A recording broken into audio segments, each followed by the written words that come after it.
Good evening, everybody. Welcome to this first scrutiny meeting of the year. Fire alarm procedures are as follows. If the fire alarm is activated, please vacate the offices down the main staircase, opposite the lifts in the foyer, assemble in Hawley Square on the green, and officers will assist you and advise you when it's deemed to return to the chamber. Would everyone present please ensure that their mobile phones are turned to silent and they are not used to make or receive phone calls whilst this meeting is in progress. Please note that this meeting is being live streamed for members of the public. The meeting will also be recorded and subsequently broadcast on the internet. Does anyone intend to film the meeting? That's a note, so there's no members of the public, so we'll move on. I've had no requests to speak under 20.1, no members of the public, so we'll move on to agenda item number 1.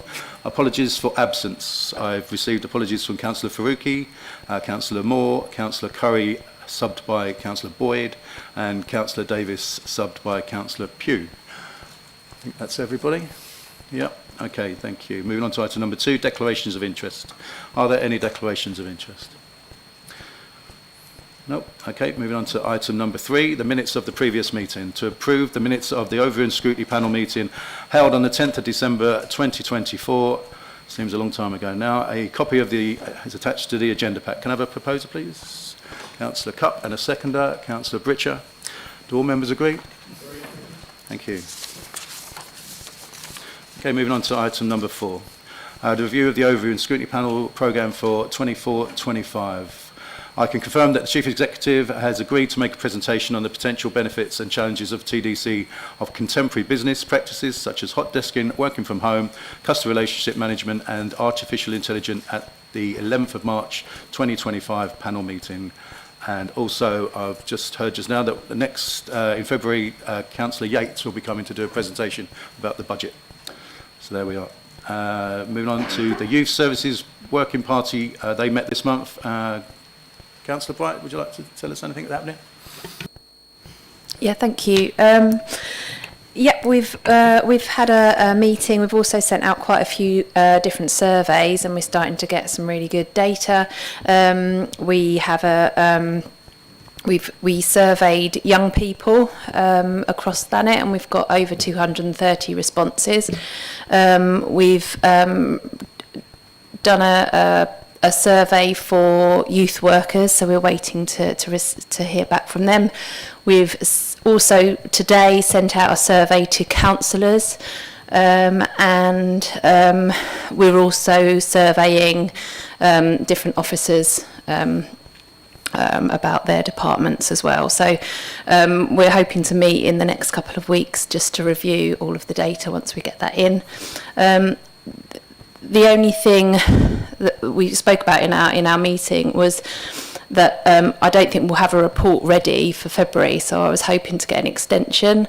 That's partly because of the Christmas period. We weren't able to get any responses over Christmas, obviously, because people are on their Christmas holidays. So I was wondering if we could maybe get an extension until March. Yeah, that's fine. As I say, we got Chief Executive in March and Councillor Yates in February, and I think I'm still waiting a response from Councillor Keane to give us a presentation on the cost of living crisis and poverty in Thanet, which is going to be a precursor for our next scrutiny review, so you've got plenty of time before we move on to that. So yeah, that's not a problem. Okay, thank you. Members, have you got any questions or comments you'd like to make? No? Okay, thank you. Can we all note that report then, please? Okay, moving on to item number 5, the Public Toilets Refurbishment and Renewal Project Phase 3. Tony Marmo to introduce that report. Thank you, Chair. The purpose of this report is to invite members of the Overview and Scrutiny Panel to scrutinise, note and comment upon the potential programme of works for Phase 3 of the Public Toilets Refurbishment and Renewal Project. This is based on an anticipated budget of £400,000 being available as part of the 25-26 budget. Previously, it has been confirmed to OSP and Cabinet that all revenue works at the 7 sites proposed as part of Phase A of this project have been completed at a lower cost than anticipated. The budget for these revenue works was £279,000 and the total spent was £186,000. A further 2 sites, Botany Bay Public Toilets in Broadstairs and Buenos Aires Public Toilets in Margate, received repairs in addition to the 7 sites in Phase 1. and they were included in the 186k spend. This left 93,000 of unspent revenue funds that were allocated to Minnis Bay public toilets in Birchington and Victoria Gardens public toilets in Broadstairs as phase 2 of the project. Currently, phase 2 of these works are being procured so that a suitable contractor can be contracted to complete these works. In addition, the council has made available 971,000 of capital funding towards new build accessible toilets. Officers are currently seeking planning permission for the toilets prior to undertaking the procurement and award of the contract for these capital works. These toilets are subterranean toilets at Margate and Stone Bay toilets at Broadstairs. The final element of the project is phase 3. This is to undertake the revenue repairs at the remaining public toilets and the locations of these works are shown as Appendix 1 to this report. It presents the detail of what is going to happen at each location. The total cost of the above works is estimated to be 275k. In addition, we've provided for professional fees at 20k, compliance testing at 10k, and a deep clean of all public toilets at 50k have been included in the cost estimate. We've included a contingency because of the number of toilets that we are looking to do as part of phase 3. And this brings the total spend, we think, to 390,000. I request that Overview and Scrutiny Panel note and scrutinise the report and consider any representations it wishes to make to Cabinet in advance of its meeting on the 30th of January, and note and comment on the proposed recommendations that will be made to Cabinet, which are that Cabinet notes that full council has to approve the budget required for the decision sought in their report. Cabinet should note that subject to full council approval of the budget, they should look to agree the suggested schedule in Appendix 1 of this report, which would be the same at the Cabinet meeting. Thank you. So members, the recommendations. Councillor Green.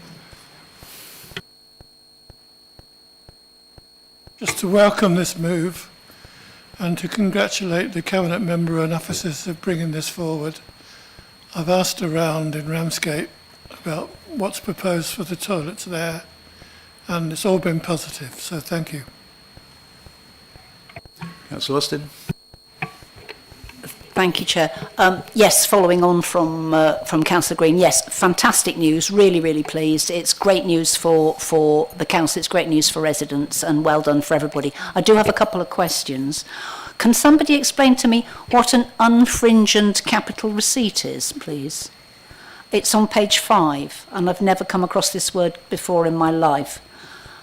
I'm assuming that it might be better for Mr. Sanham to do that. It's just a typo. It's unring-fenced. Oh, right, okay. I did Google it and I couldn't find it, but right, okay. Yeah, you won't find that. Okay, I won't find it. Right, good, okay. Right. With regard to the Botany Bay toilets, I gather that that's being dealt with by Southern Water. Can you just say a little bit more about how that's likely to work? Luke Glover's here, and he's actually had a meeting with Southern Water, I think it was last week, so best if I pass over to Luke Glover as the officer lead for that project. Okay, so I'm having regular meetings with Southern Water just to keep this going, because it's been hanging around for a couple of years now, them doing these Botany Bay toilets. We had a meeting with them last week just to follow things up, and they've engaged with a contractor now to actually undertake the works to the existing toilet block, where they're going to refurbish the existing. It won't provide much in the way of capacity. But on top of that, they're also going to place a seasonal building at the other end of the Botany Bay in the car park area, which will be taken away in the winter and brought back in the summer, but properly plumbed in, so it won't be like a portaloo. It'll be a properly plumbed in with electric connection and that sort of thing. At the meeting, I was expecting it to be in for this season, but at the last meeting they were saying they were going to start to struggle for this coming season. They might end up with portaloos again, but I've been pushing them quite hard to try and get that for this season as well. But just to say that there's a chance that won't be in this year, but it might be the following year. Thank you. Can I come back on that? That sounds really positive, because that's what I was going to ask, was it going to be to the same standard that obviously we're looking at with the other toilets, but that sounds great. I know Councillor Munns came and spoke under 20.1 and at a previous scrutiny meeting where we were talking about refurbishment of public toilets. I think at that stage it was to ask why Stone Bay was being prioritised when Botany Bay gets more visitors or something of the kind.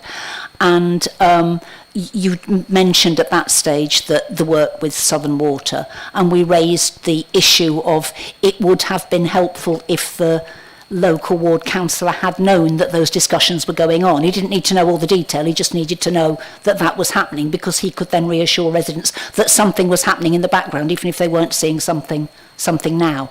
And on that same issue, we did push Cabinet to add the Western Undercliff toilets, lack of, to the list, which was done. I know Mr Humber was there at that meeting, and I know that that depends on what happens with the cafe and the building and all of that. Is there anybody in a position to give us any kind of an update about what's happening there? Because we're usually involved in sorting out Portaloos for there in the absence of anything better. So I can't provide an update in terms of the build works, but I would be talking to Ramsgate Town Council about the need for Portaloo toilets this year. There will be a need for a provision this year. The cafe and resultant build won't be done in time, so we'll be definitely talking to Ramsgate Town Council this year. Councillor Cupp. Thank you, Chair. I thought I'd use this opportunity to talk about my favourite subject of toilets. Just to firstly ask a question of, well, actually no, just to firstly say that I think this is great coming forward. It's really encouraging and really needed across the district, and each one of these phases have been really key, and I know that a lot of residents, especially in Birchton, have really appreciated the being on the phasing and being able to have toilets in the future that will be presentable and lovely to use. But just a couple of questions. Firstly, around when the first phase came under £93,000 under budget, was that simply because it was the estimations around that was too high, or was it because the works that went on actually weren't as expensive as expected? And then secondly, I'm going to try and phrase this without getting told off by the chair. Just to again push on, after everything all the work that has gone on with this, is there potential to look any further on having the toilets open longer? Because I think it's important that we can ensure that there is a service available for residents over longer periods, especially those along the coast, because they're using the beach facilities a lot longer, and need to be able to use our toilets when possible. Thank you, Chair. So on that first question regarding the costings, when I picked this up, it was based around a Jeff Oliver, an external survey, where all the defects were priced within that survey. When I went to get out the works, Mears undertook the first phase and done it a lot cheaper than what was estimated in that survey. So that was the only reason, really. It was just done a lot cheaper than was expected. Yeah, which is good. Which means we can then, that's what this funded phase 2, really. So. Could I just confirm that was without any compromise on quality? So it wasn't that we brought the quality of what was done down. It was just that the Jeff Oliver report had estimated a lot higher than was needed. Councillor Ring. Sorry, Chair, can I answer the second part of the question about the toilet opening times? I mean, this is obviously something that we discuss every now and again about toilet opening times, and I understand why we're talking about that, about, you know, can toilets open longer? The fact is that at the main bays, where the highest footfall is, the toilets are kept open as long as possible on the rounds. But as we know, and as we've experienced in the past, keeping toilets open later creates problems in terms of antisocial behaviour and vandalism, and it's also more expensive because it means that we need to have staff on different rotas and have staff working later, and there is a potential risk to those staff working later, particularly if they're lone working and locking up toilets, and we know that we've had problems. So currently there isn't any plan to change from the rota where the highest footfall toilets open the latest, but those closing times, there isn't a plan to change those. I think we all welcome, thank you, I think we all welcome the refurbishment of our toilets. Something I have a bee in my bonnet about why aren't we making all toilets disability friendly, because we could all do with a bit more room in toilets, and I think if every toilet is wide enough for a wheelchair, then every toilet can be used by everybody. I do actually use the Royal Esplanade, they're known locally as Screaming Alley or the Lookout toilets. I do often get caught short up there with my dog and actually use those toilets, so they're always really well looked after actually. But there seems to be a problem with the drains. So will this involve works inside the toilets as well as outside the toilets? So I think there's also access to some of our toilets is quite difficult with broken steps and cracked paving stones. So two questions really. Should we not be moving to a situation where we're upgrading all toilets to be disability friendly? It might reduce the number of toilets, but you could, and I'm not even sure if there is a disability toilet in there. We'll look next time. And the second one is, will it involve some repairs to the outside of buildings as well? So this project has looked at disability, and actually the main reason for the new Stone Bay toilet on the promenade is for disabled access to those toilets, because obviously at Stone Bay they're halfway up a set of steep steps. And also in Margate, with the subterranean refurbishment, we're including a disabled toilet there as well, assuming it gets planning permission. I have to caveat that both of the Stone Bay and Margate are out for planning now, so we're relying on planning permission to carry that out. With regards to the outside of the buildings, yes, it does include the outside of the buildings. If there are any broken access ramps or anything like that, we'll certainly be attending to those, as well as roof structure or any of the actually outside of the building rendering or anything like pointing to brickwork. That'll all be dealt with under this as well. Councillor Patton. That's right, Councillor Wing covered. Thank you. Councillor Dwight. Thanks, Chair. Yeah, I welcome the repairs to the bandstand toilets in Broadstairs. That's really good news. They're really well used over the summer period. I was just wondering whether that includes the disabled loo to the right of the bandstand as well. And will the repairs be completed for the summer season? Thank you. For the first question, yes, it does include the disabled toilet next to the bandstand. I was actually there yesterday surveying with the our consultant, Urban Surveying. So what was the second question? They'll be done by the summer. Well, they'll be done by the summer. I'm thinking at the moment the timeline's looking at June, which is not good. Obviously, that's in the middle of the summer, and we don't want to be doing works there. So if I go through where we are now, how long it's going to take to actually be prepared to go out to tender, and then that tender period at a time that we've got to wait, it's unlikely it will be in time for the summer season. It will be either right at the beginning where we'll be ready for to appoint a contractor. Will that be too late? Do we want to do it through the summer, or shall we then delay it until the autumn? That's what the timeline's looking like at the moment. Okay, so just to clarify, you may just wait until after the summer rather than closing them down. It's very close on the timeline, as I say. If we can do it in time for the summer season, yes, we will. But if it's on top of the summer, then I'll have to bring that to CMT and ask what they want me to do, basically. Anybody else? Nope. Okay, thank you for that. Moving on to item number 6, the purchase of 12 Section 106 homes from Gilchrist Hayne Road. For Ashley Jackson. Thank you. Council approved an accelerated affordable housing development programme of at least 400 new homes constructed or acquired by 2027. Officers have been working with Gilchrist to secure a deal regarding the Section 106 units. on the site at Hayne Road as they had been unable to secure a registered provider. These homes were originally agreed to be part of the First Homes pilot as launched by the government. However, this scheme has been abolished and the homes identified needed to be delivered as affordable housing.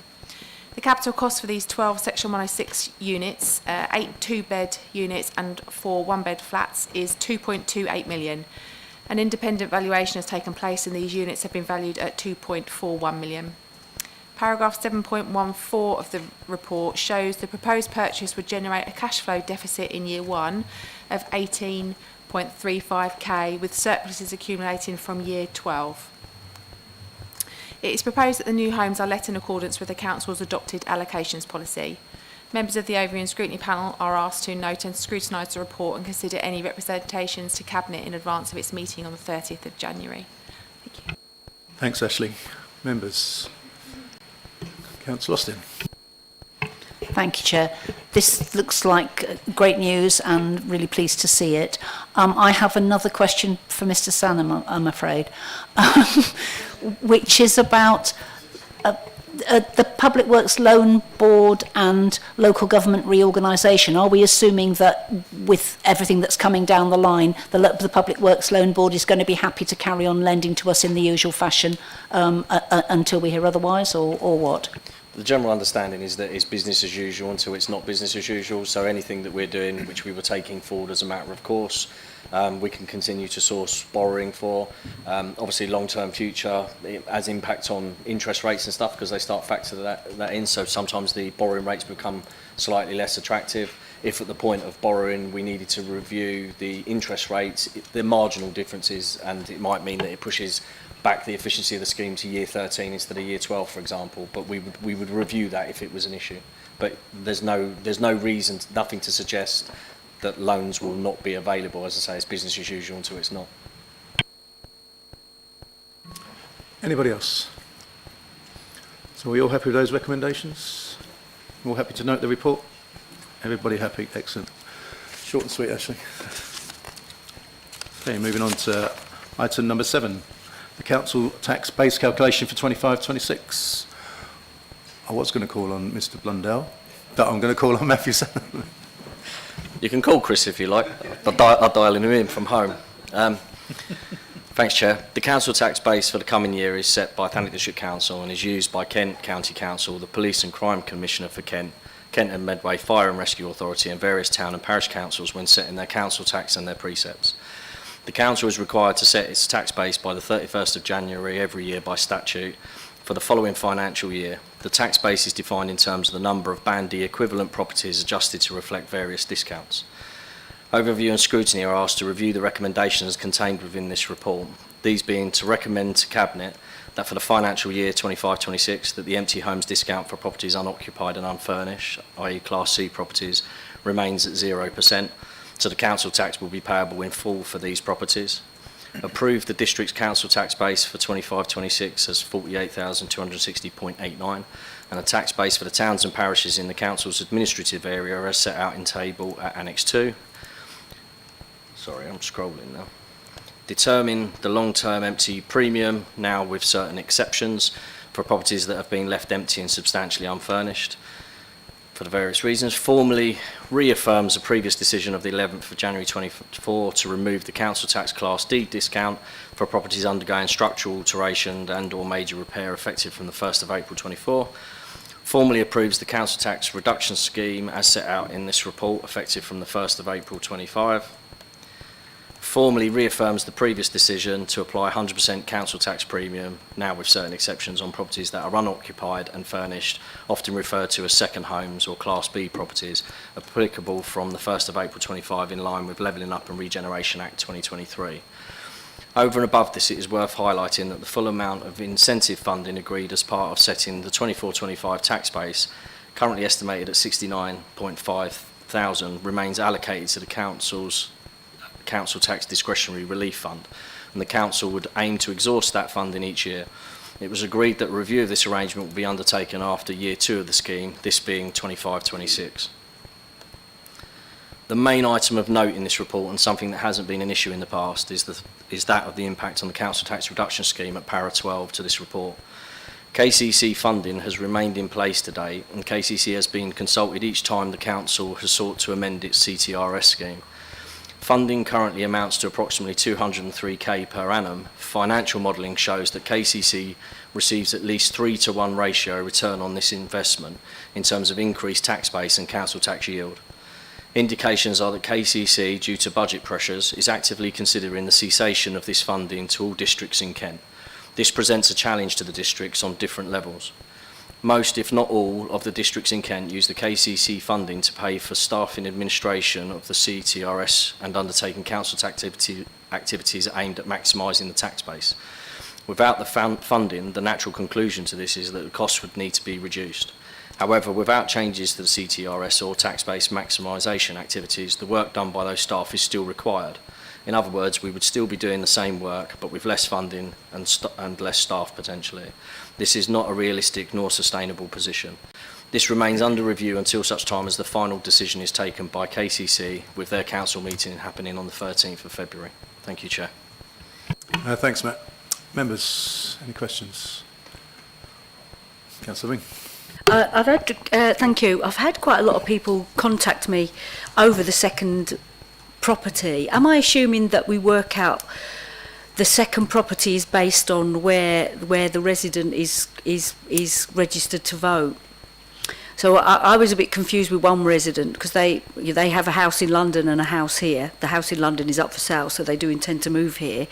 And I'm thinking, well, what happens if they get charged a second home council tax in London? So that what defines the second home property? How do we identify second homes? So there is criteria. Effectively, they're residential dwellings, so they're both down as residential dwellings, and because of the way the council tax system works, they can cross-reference. So if they've got a property in London, regardless of whether it's up for sale, it will register that they've got another property that's down as a home address, effectively. So it's picked up as part of that process. So which house becomes a second property?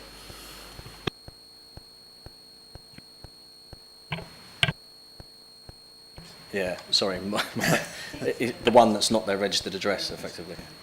I'm really pleased to see the empty properties there as well, because I get frustrated with, and the empty property officer has been fantastic when we've called him out to look at a significant number of empty properties.